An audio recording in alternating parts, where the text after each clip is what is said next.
राज्यातील आश्रमशाळेतील विद्यार्थिनी आत्महत्या प्रकरणी सर्व आश्रमशाळांमध्ये बंगळुरू इथल्या संस्थेच्या माध्यमातून समुपदेशन करण्यात येत आहे। त्यासोबतच मोरबाड येथील प्रकल्प अधिकाऱ्याला निलंबित करून त्याची चौकशी करण्यात येईल अशी घोषणा आदिवासी विकास मंत्री अशोक उईके यांनी दिली। याबाबतचा प्रश्न संजय केळकर यांनी उपस्थित केला होता। राज्य महिला आयोगाने देखील संबंधित प्रकल्प अधिकारी हिवाळे यांच्याबाबत अहवाल दिला आहे असं ते म्हणाले। राज्यात आदिवासी समाजाला वाटप करण्यात आलेले वनपट्टे बहुतांश ओसाड पडलेले आहेत। त्यावर बांबू लागवड योजनेअंतर्गत बांबूंची लागवड मोठ्या प्रमाणावर करण्यात येईल आणि त्यातून बुरुड समाजाला रोजगारासाठी तो उपलब्ध करून देण्यात येईल अशी माहिती वनमंत्री गणेश नाईक यांनी दिली।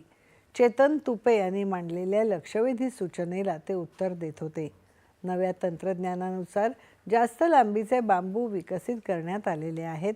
त्यातून आदिवासी आणि बुरुड या दोन्ही समाजांना रोजगार मोठ्या प्रमाणात मिळेल अशी व्यवस्था करण्यात येत आहे।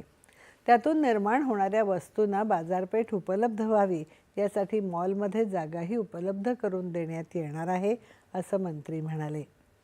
राज्यात परदेशातून येणाऱ्या निकृष्ट दर्जाच्या बेदाण्याची तपासणी करण्यात येईल आणि असा बेदाणा साठवणूक करणाऱ्या व्यापाऱ्यांवर गुन्हे दाखल करून कडक कारवाई करण्यात येईल अशी ग्वाही फलोत्पादन मंत्री भरत गोगावले यांनी विधानसभेत दिली।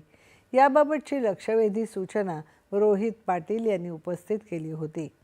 रोहियो अंतर्गत द्राक्ष लागवड करण्यात येत होती। आता व्हीजी रामजी अंतर्गत देखील ही योजना सुरू ठेवण्यात येईल असं मंत्री म्हणाले।